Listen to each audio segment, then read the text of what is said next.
오늘 본문 창세기 12장 우리가 10절에서 20절의 말씀을 보았습니다. 특별히 이 10장의 10절의 말씀을 보면 그 땅에 기근이 들었으므로 아브라함이 애굽에 거류하려고 그리로 내려갔으니 이는 그 땅에 기근이 심하였음이라 라고 말씀하고 있습니다. 10절의 말씀에 보면 이 땅에 지금 기근이 심하였다라고 그렇게 말씀을 하고 있어요. 기근이 심하였다는 말씀을 두 번이나 반복해서 이 기근이라는 단어가 나오고 있습니다. 그러니까 이 기근이 조금 심한 게 아니라 엄청 심하였다는 것들을 우리가 알 수 있습니다. 이 기근이라는 게 굶는 거잖아요.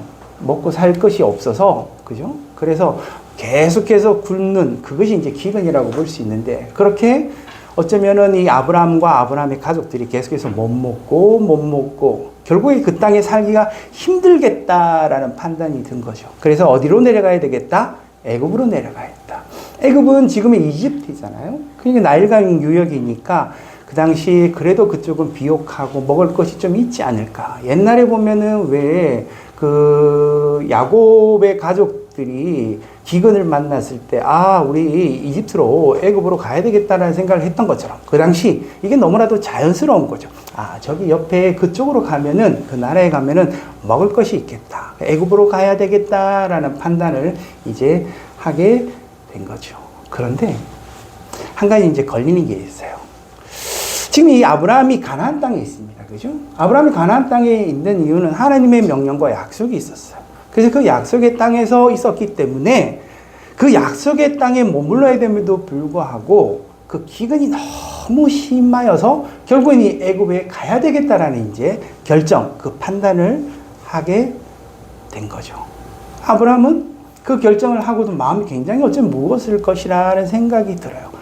그래서 우리가 생각해 보면 아마 아브라함과 아브라함의 가족들이 참고 또 참지 않았을까? 굶고 또 굶지 않았을까? 이런 생각이 들어요. 참다 도저히 안 되겠다라는 생각이 든 거죠. 그래서 어디로 가야 되겠다? 저기 애굽으로 가야 되겠다. 하나님이 약속한 땅이, 그 땅은 하나님이 약속한 땅도 아니고 하나님 가라고 명령하지도 않았어요. 하지만 너무 배가 고프고 이제 살기가 힘드니까 그 생존을 위해서 어떻게 해야 되겠다? 애굽으로 가야 되겠다라고 생각을 한 거죠. 하나님의 강력한 명령이 있음에도 불구하고, 그 약속에도 불구하고 그는 거기로 가야 되겠다라는 생각을 하게 된 겁니다. 근데 이제 아브라함 입장에서 한번 생각해 봤어요. 여러분도 아브라함 입장에서 한번 생각해 보십시오. 우리가 이 갈대아 우르에서 아브라함과 아브라함의 가족들이 이게 그나마 이게 살만했어요. 그죠? 가축도 많았고 유목민으로서 돌아다니며 잘 살았단 말이에요. 하나님이 이제 나타나셨어요, 아브라함에게. 그리고 내가 약속한 그 땅으로 가라면서 데리고 다녔어요. 점점 남방으로 가면서 계속 그 땅을 보여주시면서 뭐 자손도 많게 해주겠다. 이 땅을 모든 너희 자손들의 땅으로 만들어주겠다. 잘 살게 해주겠다는 그 약속과 명령을 하나님 계속 하셨단 말이에요. 그래서 그 약속의 말씀을 믿고 이 가나안 땅에 살았어요. 근데 그 가나안 땅에 얼마 살지도 않았는데 기근이 왔어요. 그죠? 그럼 당연히 누구를 생각하겠어요? 이 땅에 살라고 한 하나님을 생각해 볼 거 아니에요. 분명히 하나님이 이 땅에서 이 약속과 명령을 가지고 이 땅에서 살라고 하셨는데, 근데 이 땅에 살아보니 기근이 온 거예요. 누구를 원망할 수밖에 없는 거예요. 하나님을 원망할 수밖에 없고 그것이 계속해서 반복될 수밖에 없는 거예요.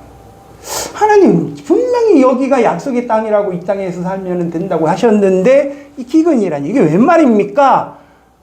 하나님에 대한 의심, 하나님에 대한 불신, 하나님에 대한 원망, 이런 것들이 그 마음속에 아마 들어왔을 것이다 라는 생각이 듭니다. 그죠? 그러면서 자기들의 생존, 더 이상 여기서 살 수 없겠다라는 판단이 왔을 때는 그 하나님의 모든 명령과 그 약속의 말씀을 더 이상 지킬 수가 없는 거예요. 결국은 뭐다? 여기서 떠나야 되겠다. 우리가 여기서는 도저히 살 수가 없다. 소문을 들어보니 저기 나일강에 있는 저기 애굽 땅은 그래도 먹을 것이 있다는데 거기로 가서 살아야 되겠다라는 마음. 그러면 자기가 이 가나안 땅에 와서 살게 된 이유 있잖아요. 그 선택, 그 결정하게 된 이유, 누구 때문이에요? 하나님 때문인데, 이 하나님이 했던 그 모든 명령과 약속의 말씀을 뒤로하고 그는 그것을 거역하고 어쩌면 배신하고 어디로 간다? 애굽으로 가야 되겠다. 나는 이제 먹고 살려면 애굽으로 갈 수밖에 없다. 이런 생각을 하게 된 거죠. 이게 어떻게 보면 우리가 인간이 사는 우리 세상에서는 당연할 수도 있어요. 여러분도 한번 생각해 보십시오. 만약에 내가 정말 믿었던 사람이 있어요. 그 사람이 나를 꼬드겼어. 꼬드겼든 뭐 어떻게 했든 내가 정말 믿었던 사람인데 너 이거 한번 해봐라. 이런 이야기를 했다고 생각해요. 아, 좋지. 그래. 저 사람 믿을만해. 저 사람 말이면 아마 가능성이 있을 거야. 라고 생각해서 뭐 어떤 사업을 벌였어요. 근데 또 딱 망했어요. 그럼 누구를 원망할 수밖에 없어요? 그 사람을 원망할 수밖에 없는 거죠. 저 사람 분명히 내가 믿을만해서 하려고 했는데 지금 생각해보니 저 사람 정말 그 말을 믿을만하지 못해. 신실하지 못해. 저 사람 정말 내가 믿어서는 안 될 사람인데 믿는 바람에 내가 딱 망한 거예요. 그럼 어떻게 했어요? 당장 그 사업을 접어야 되는 거예요. 사업을 접고 내가 살 길을, 내 살 길을 찾아서 가야 되는 게 지혜롭고 현명할 수밖에 없는 거예요. 아브라함은 아브라함 혼자가 아니에요. 아브라함이 대가족들이 있어요. 노비도 있어요. 그죠? 예, 종들도 있단 말이에요. 근데 그 대가족들을 이끌고 가야 되는데 그들을 살릴 수 있는 그 생각을 아브라함 할 수밖에 없는 거예요. 그죠? 그러니까 이제 하나님이 하신 명령과 약속이 너무나도 강력하였지만 그 모든 것을 다 끊고 그 마음을 돌이켜 애굽으로 가기로 결정을 하게 되었다라는 거예요. 저는 이런 모습을요, 가끔 살면서 만나기도 합니다. 제 주변에 있는 목사님들 그렇게 많이 하세요. 내가 정말 하나님 앞에 헌신되고 정말 하나님을 위하여 살겠다라고 그 마음을 가지고 나는 목사를 하게 됐다는 거예요. 그래서 목회를 열심히 했어요. 목회를 열심히 했는데도 교회에 성도들이 없어요. 내가 정말 먹고 살기도 막 힘들어요. 그러면서도 열심히 교회 와서 기도하고 기도하는데 나도 모르게 계속 원망이 일어나는 거예요. 하나님, 정말 내가 하나님의 뜻 가운데 살고 하나님이 원하시는 이 목회를 하고 하나님의 종으로 부르심을 받아서 이렇게 열심히 목회 사역을 하고 혹은 선교제에서 선교 사역을 했는데 불구하고 나는 왜 이렇게 처지가 이렇습니까? 라고 원망하는 많은 하나님의 사람들을 봅니다. 제가 그런 사람들을 보면서 그런 생각이 들어요. 정말 당신들의 그 헌신은 무엇입니까? 당신들이 하나님 앞에 순종한 그 순종은 무엇입니까? 라고 묻고 싶을 때가 많이 있어요. 우리가 생각하는 그 하나님 앞에 하는 그 순종과 헌신, 그것의 진정한 의미는 과연 무엇인가라는 거예요. 무엇인가?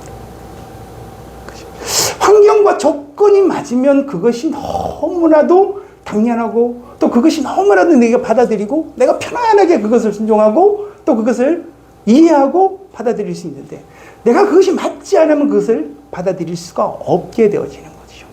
하나님의 모든 말씀과 하나님이 말씀에 따라 했던 그 모든 순종과 헌신은 사실은 하나님이 아니라 내게 주어진 조건과 환경에 따라서 달라지는 것들을 보게 되는 거예요. 이것이 뭐다? 이게 인간이에요. 그죠? 그것이 인간의 모습이고 당연히 그럴 수밖에 없는 게 인간의 모습이에요.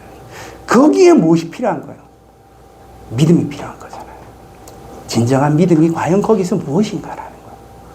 하나님을 의심하지 않고 하나님의 명령과 약속에 대하여 흔들리지 않는 그 믿음이 거기서 생길 수 있고 거기서 나타날 수밖에 없는 거죠. 자, 그래서 아브라함은 하나님의 모든 명령과 약속을 뒤로 하고 애굽을 가게 됩니다. 이 명령과 약속을 뒤로 하고 애굽으로 가는 거는요, 아브라함에게는 쉬운 결정이 아니에요. 그죠? 하나님의 임재와 하나님의 명령과 약속은 너무나도 강력하게 그에게 다가왔어요. 그래서 그는 그가 살았던 삶의 모든 지식과 경험을 다 버리고 오직 하나님의 명령과 약속의 말씀을 붙잡고 어디 있었어요? 가나안 땅에 있었어요. 근데 그에게 심한 기근이 오자 그는 그에게 자리 잡고 있는 모든 하나님의 명령과 그 약속의 말씀을 포기할 수밖에 없어요. 그죠? 그 안에 모든 원망과 배신과 불신과 이런 것들이 그 안에 가득 찰 수밖에 없어서 다시 무엇으로 돌아가면 하나님의 명령과 약속의 말씀을 듣지 않은 그 과거의 생각과 그 과거의 마음과 그 과거의 사고방식으로 다시 돌아가게 되는 거예요. 이 리셋이에요. 리셋. 하나님이 분명히 명령의 약속의 말씀을 주셨는데 그것을 순종하여 막 가나안 땅에 있을 때는 몰랐어요. 근데 그에게 모든 환경과 어려움들이 닥치자 그는 하나님이 말씀하신 그 명령과 약속과 완전히 배치되어지는 결정을 하게 되잖아요. 그죠? 그래서 단순히 땅을 옮기는 거의 문제가 아니에요. 가나안 땅에서 애굽 땅으로 먹고 살기 위해서 갔다. 그럴 수도 있지. 이걸로 끝나는 게 아니에요. 무엇이다? 아브라함에 있는 모든 삶, 모든 사고방식, 삶의 태도 이런 것들이 완전히 리셋되어서 이제 하나님을 버리고 무엇을 자기가 과거에 살았던 삶의 지식과 방법, 사고방식 이것으로 그는 완전히 리셋된다라는 이야기예요. 그것이 그 뒤에 나타나기 시작합니다. 예. 그 옛날에 그 살고의 그 삶의 방식대로 돌아가서 이제 그가 애굽으로 이제 들어가게 되는데 애굽으로 들어가기 전에 어떤 생각을 하게 되었느냐 여기서 보면은 11절에 이렇게 말씀하고 있어요. 그가 애굽에 가까이 이르렀을 때에 그의 아내 사레에게 말하되 내가 알기에 그대는 아리따운 여인이라 애굽 사람이 그대를 볼 때 이르기를 이는 그의 아내라 하여 나는 죽이고 그대는 살리리니 원하겠네 그대는 나의 누이라 하라. 그러면 내가 그대로 말미암아 안전하고 내 목숨이 그대로 말미암아 보존되리라 하니라. 애굽 땅에 들어가요. 애굽 땅이 아브라함을 위해서 준비된 땅이 아니에요. 그죠? 이 애굽에는 이미 애굽의 땅에 살고 있는 이 거민들이 있어요. 그 땅을 이제 들어가야 되는 거예요. 들어가야 되는데 이제 이 아브라함 속에 얼마나 많은 걱정이 있겠어요. 살기 위해서 이제 애굽 땅을 들어가긴 해야 하는데 그의 삶이 보장되어 있지는 않아요. 거기는 이미 거류하는 주민들이 있어요. 덜컥 두려움이 생기는 거죠. 겁이 나는 거죠. 여기는 살 수 없이 들어가기는 해야 되는데 거기는 이미 애굽의 거민들이 있다. 내가 가서 과연 어떻게 살 수 있을까라는 두려움이, 불안이, 걱정이 자연스럽게 들어올 수밖에 없는 거예요. 그러면서 정말 결정적으로 걸리는 게 하나 있는데 자기 아내가 이뻤어요. 아름다웠어요. 나이가 많았음에도 불구하고 누구보다 누가 봐도 이쁜 여인이었어요. 아내 사레가. 걱정이 드는 거죠. 어떤 걱정이냐? 그 당시는 고대 근동사회에서는 전부 다 노동력, 힘이 있는 그 힘을 통하여서 그 노동력을 통하여서 먹고 산단 말이에요. 근데 그 힘이 누구에게 있어요? 남자에게 있어요. 근데 그 모든 삶의 결정권은 그 생존을 위해서 필요한 것들을 공급받는 것은 누구에 의해서 이루어지냐면 남자들에서 이루어질 수밖에 없는 거예요. 왜? 남자에게 힘이 있을까? 지금은 뭐 남성들보다 여성들이 훨씬 더 우월한 능력을 가지고 이 사회에서 역할들을 하고 있잖아요. 그죠? 근데 그 당시 그렇지 않단 말이에요. 누구에게? 남자에게 이 모든 그런 어떤 힘이 가지고 있었단 말이에요. 그 생존을 위해서 필요한 것들을 공급받을 수 있는. 그래서 남자가 이 모든 주권과 결정을 하게 됐어요. 그러다 보니 그 외에, 그 남자 외에 그 나머지 것들은 다 거래가 가능한 거예요. 생존을 위해서. 사고 팔기도 하고, 종들을 사고 팔기도 하고, 자기가 가지고 있는 소유를 사고 팔기도 하고, 심지어는 뭐도 여자도, 여인도 사고 팔 수 있는 그런 세상이었더라는 거예요. 근데 자기의 아내가 아리따우니 애굽에 들어가면은 이 여인을 그냥 두지 않을 거다. 이 애굽에 사는 힘센 놈들이 가만두지 않을 거다. 얘네들이 내 아내를 자기의 소유로 삼으려고 할 거다. 그러면은 내가 만약에 이 아내의 남편이면 나를 그냥 내버려 두겠냐라는 거예요. 당연히 나를 죽여야 이 아내를 데려갈 수 있을 거잖아요. 그죠? 이렇게 덜컥 겁이 나요. 야, 나 이거 들어가면은 나는 분명히 이 여인 때문에 죽을 것 같다라는 생각이 드는 거죠. 이 여인이 아리따우니 그 땅에 살고 있는 남자들이 이 여인을 그냥 버려두지 않을 거야. 이 여인을 차지하려고 할 텐데 그러면 필연적으로 나를 죽일 거야. 이런 걱정이 드는 거죠.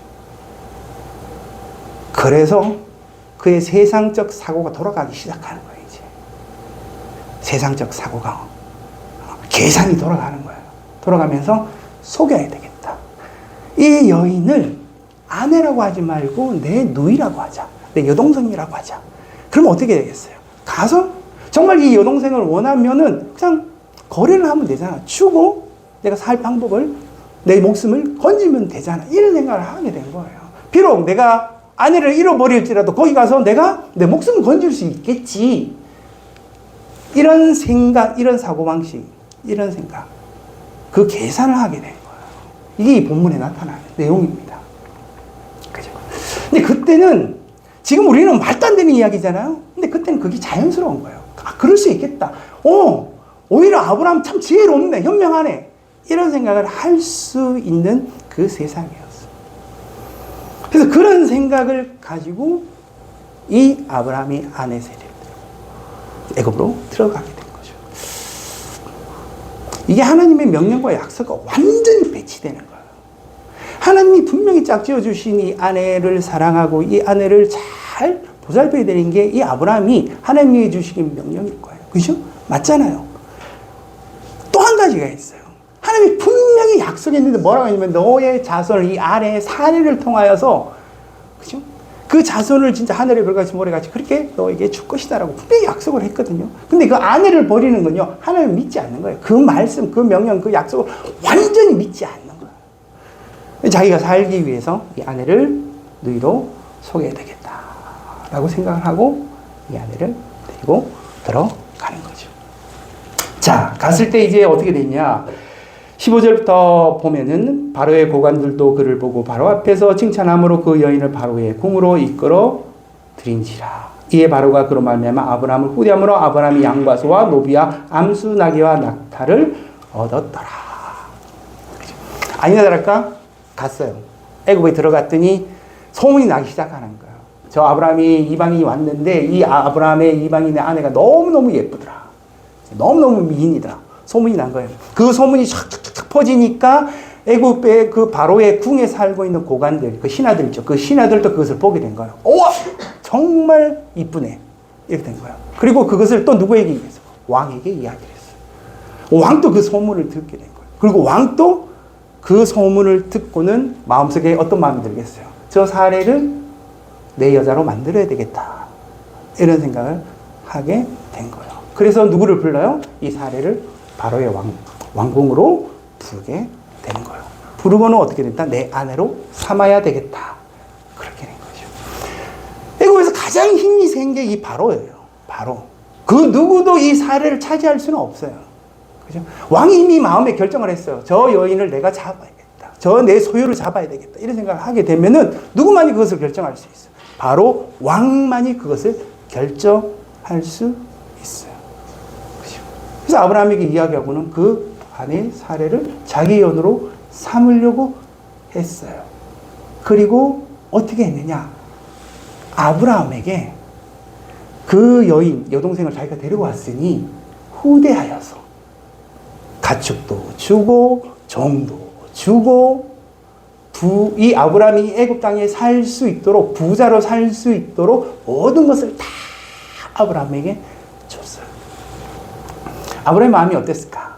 야, 정말 내가 정말 지혜롭고 현명하구나. 사례를 주고 나는 무엇을 얻었구나. 내가 여기서 먹고 살 만한 이 모든 것들을 다 얻고 나는 여기 이제 부자로 살 수 있겠구나. 그런 어떤 안정감, 그런 평안함, 어떤 그런 부유함 이런 것들이 있었을까? 아니면 아내를 잃어버린 절망감이 그 안에 있었을까? 그죠? 본문에 나타나지는 않습니다.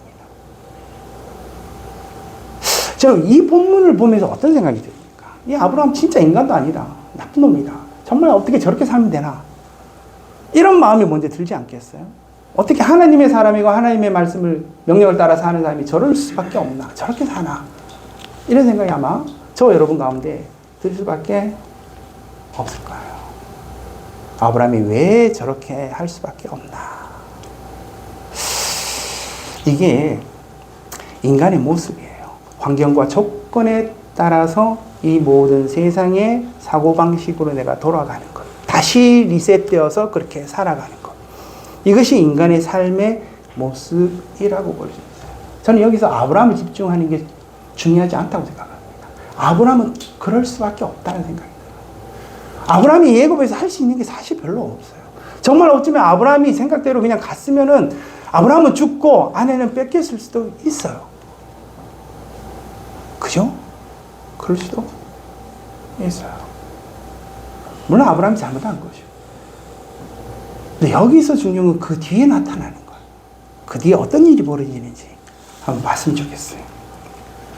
16절 보면 이렇게 말씀하고, 이에 바로가 그로 말미암아 아브라함을 후대함으로 아브라함이 양과 소와 노비와 암수 나귀와 낙타를 얻었더라. 여호와께서 아브라함의 아내 사레의 일로 바로와 그 집에 큰 재앙을 내리신지라. 그 전까지는 모든 것이 아브라함이 막 결정하고 아브라함은 마음대로 막 했어요. 근데 아브라함은 아무것도 몰라. 이제 자기는 부자가 되긴 됐어. 근데 그 뒤에 하나님의 역사가 나타나기 시작하는 거예요. 하나님이 뭔가를 하시는 거예요.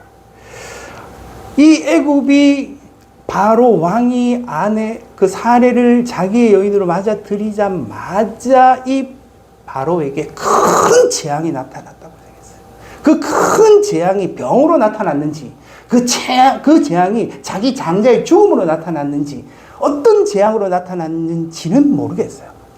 본문에 말씀하지 않으니까. 하지만 너무나도 큰 재앙이라는 것을 이 바로가 충분히 느낄 수 있는 것, 충분히 알 수 있는 그 큰 재앙으로 다가왔어요.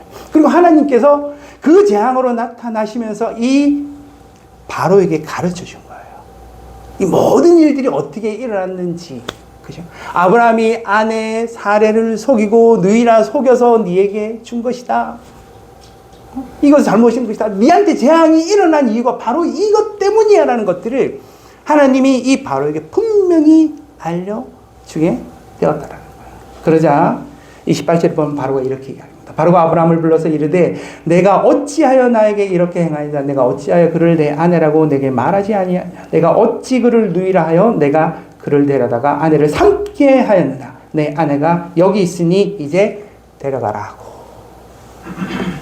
바로 깜짝 놀란 거예요. 화들짝 놀란 거예요. 재앙이 자기한테 일어났는데 이 재앙이 어떻게 일어나는지 자기가 알게 된 거예요.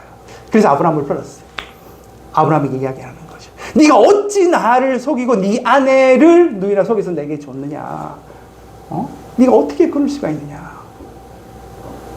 당장 네 아내를 데리고 가라. 라고 한 거예요. 아브라함이 이 이야기 들어서 무슨 생각이 들었을까요?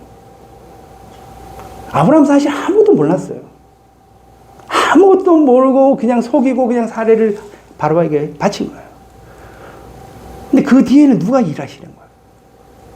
하나님이 일하시는 거예요. 하나님의 역사심이 나타나기 시작한 거예요. 하나님의 그 전능하신 그 주권적인 그 놀라운 그 역사심으로 이 바로에게 그 당시 가장 힘이 세고 강력한 왕이 그 바로에게 큰 재앙을 내린 거예요.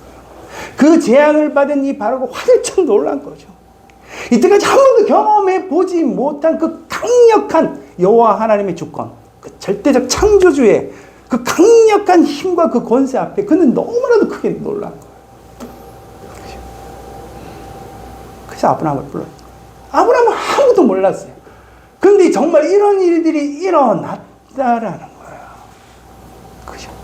아무것도 모르고 갔더니만 바로가 이렇게 이야기를 한 거예요. 제가 이 대목에서 이런 생각이 들었어요. 여러분이 바로 같으면 어떻게 했을까? 그죠? 여기서요, 사례를 곱게 아브라함에게 맡깁니다. 그리고 아브라함에게 줬던, 사례의 대가로 줬던 거 있잖아요.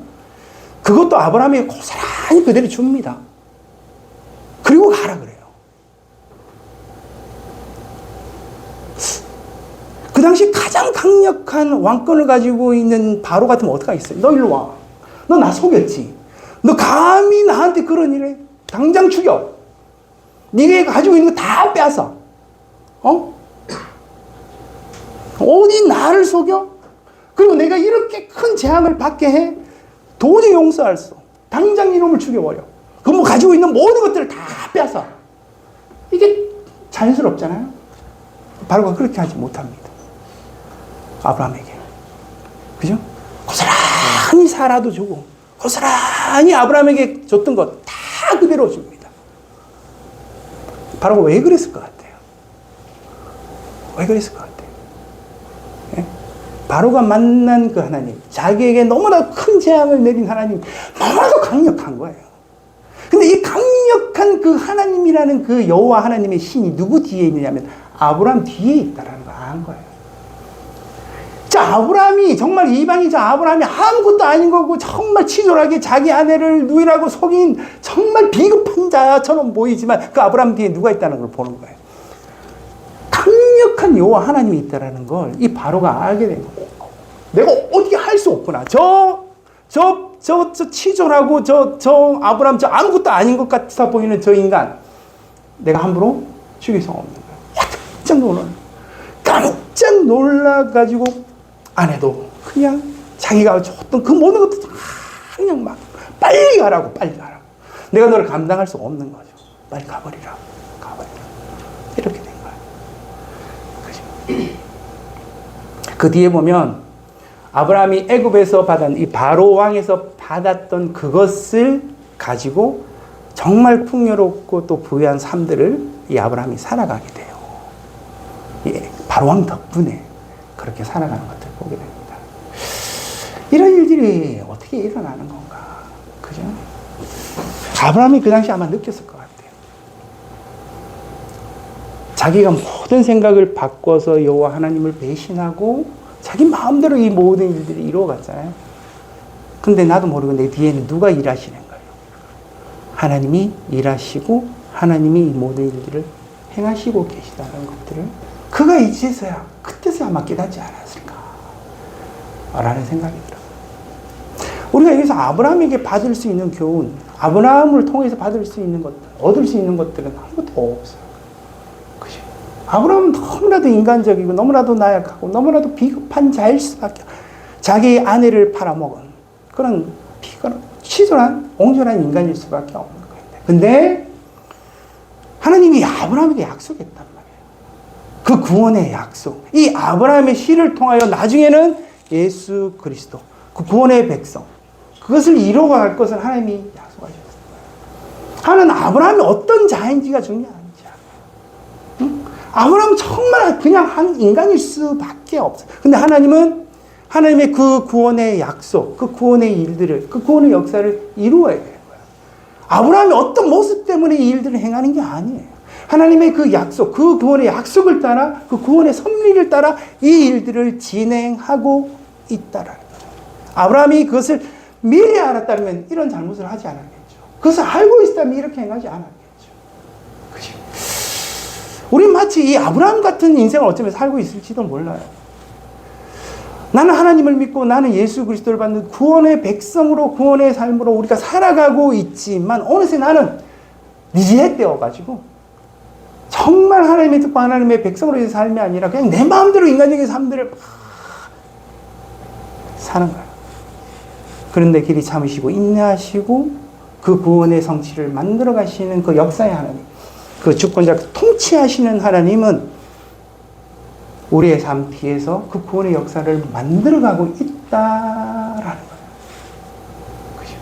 하나님이 무엇을 원하시는 걸까? 아브라함에게 정말 바닥을 치고 있는 이 아브라함에게 조금이라도 네가 하나님을 알았으면 좋겠다. 조금이라도 네가 너를 통하여 아브라함을 통하여서 하나님의 구원의 역사를 이루어 갈 거라는 것.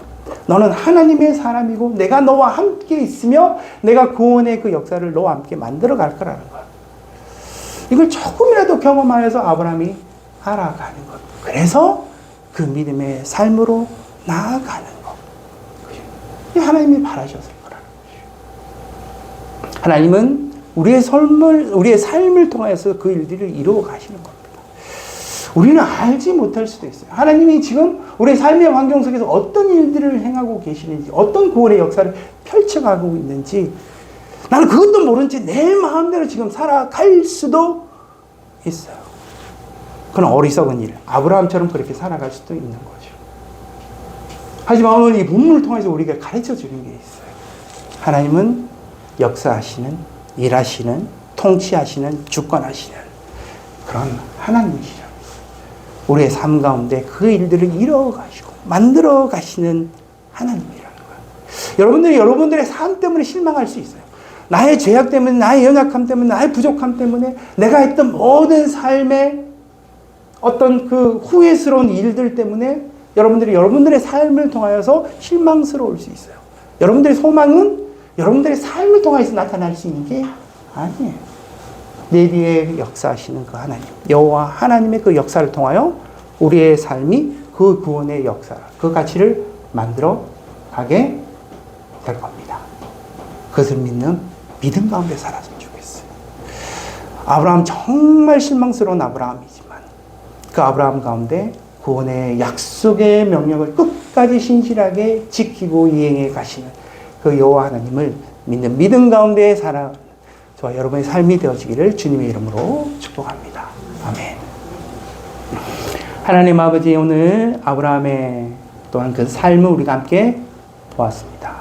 아브라함은 믿음의 조상이라 불러지지만 그 아브라함을 통해서 우리가 아무것도 볼 수 없지만 그 뒤에 역사하시며 그 말씀과 명령을 따라 그 모든 구원의 경륜을 따라 그 일들을 이루어 가시는 하나님을 우리가 볼 수 있도록 도와주시고 믿음의 삶을 살아갈 수 있도록 주님 도와 주시옵소서. 예수 그리스도 이름으로 기도드립니다. 아멘.